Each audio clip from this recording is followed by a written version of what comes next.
And with that being said, there's a few more that's out in theaters. Dwayne "The Rock" Johnson is the Smashing Machine.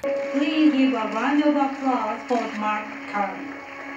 Hello, and thank you to everyone for allowing me to be here today. You have been extremely understanding to me dealing with my personal struggles. Hey, grab it, Tom. Let's do it. He's the best. There's no way I can't grab that. Why? Why? Because my tummy. You know what that would do to my tummy. I would get sick everywhere. No, it's about perspective, okay? Just let you leave without a trace. Like, on the inside, you don't feel it. You're like pinned against the wall. Did he smash? He smashed. But no machines. I didn't see it. He's more of a grappler than a smasher. He's a Okay. wrestler. Yeah. Yeah, like Which is not a far leap from where he actually is. It's MMA or UFC, which So- I think it's MMA, right? So this is the story of Mark Kerr, who started, MMA, and he was in the early days of the UFC, and clearly he had to join this other organization that was in Japan because Called maybe there Pride. were some issues with the UFC, and so he's Issues within the UFC? I know, right? Strange. Well, there's weird things with it. It's also like fighting styles are being adapted and rules are finally being made in this group. So Yes. Mark Kerr has kind of been on the other side of being able to, like, the only way I can do certain things and win my matches is by doing now illegal moves. And so how do I adapt from that? Then there's a lot of substance abuse stuff going on. Him and Emily Blunt are in this relationship It's a that's toxic Does toxic. she take the kids and go stay at her sister's? She goes on a jungle cruise, actually. I don't know if you knew that. No. So it's interesting. Going into this movie, I thought, I've seen fighting movies, we all have. We've seen the tragic biopics as well, and so I know where this is going to go. And actually, in the movie, they're leading up with these two friends. Are they going to face off in the end? And Who's the friend? His name is Mark. Something. Yeah, Mark Coleman, I believe. Played But by? That's a good question. Nobody knows. What are you doing to us?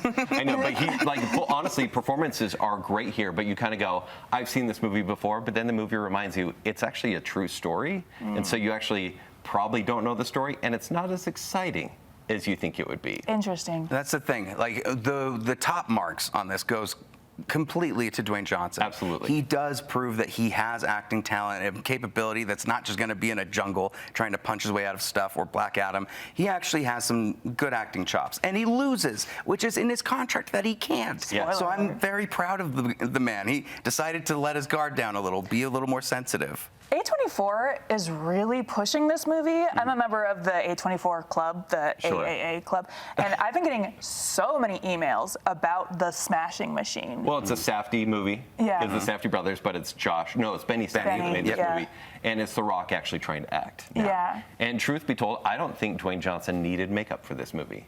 I think he may look a little bit more like Mark Kerr, but I think he wanted to put makeup on to remove you from, hey, I know that charismatic actor. Sure. And he didn't need it. He Well, was sometimes that good. I don't know if he needed it personally for himself. Sure. Like, I need to disappear into this character, and the only way I can do it is if I can't see myself anymore. And like, I don't know what the actor's choices are for those kind of things, but you're right. I think the performance still stands on its own, with or without that. There's some supporting. Emily Blunt, I think, is great in it. She really is kind of one note with what she's able to do there. She's the crazy girlfriend that is. Take my kids to go to my sister's. Yeah, kind of. The style of the film itself is very much documentary Oh, really? filmmaking. So yeah, it's very close-up camera work. You're kind of like behind the locker room type of camera stuff. I think it worked well, but you're right. Nothing really hits a high note that you expect boxing movies and fighting movies to get because they're so emotional and they build up to like a big match or a big moment, and it happens, and then the movie ends. You go, wait, that was the moment? It's almost the anti-Warrior. Remember when Warrior came out, and it's the kitchen sink of fighting movies, where it's fake, it's fiction, so you're kind of like, they can do anything in this movie, and this is such a fun, beautiful story, but it's all fiction. This one is real, and it's like, reality's kind of ugly, and guess what? Not very funny, right? And so you kind of sit there and go, did this guy deserve a biopic or not? Well, so then let's talk about Iron Claw, right? Yes. Because Iron Claw, a family of nothing but sad stories, they had to cut out a brother because it was too sad. There's just too many. There's too many sad stories. Like, how would you compare the two? Well, there's a lot more at stake with that. Like with the Iron Claw, you're dealing with loss of life and things. With Smashing Machine, this is like a loss of identity. Like he's going through a bit of an identity crisis when he not necessarily loses, but it ends with a tie, and he's trying to grapple with, okay, how do I adapt to this new world with all these changing rules, but also I'm now, dealing with substance abuse. How do I get out of that situation? Yeah, it's more of just a personal slice of life story of this is what you sacrifice to be a fighter.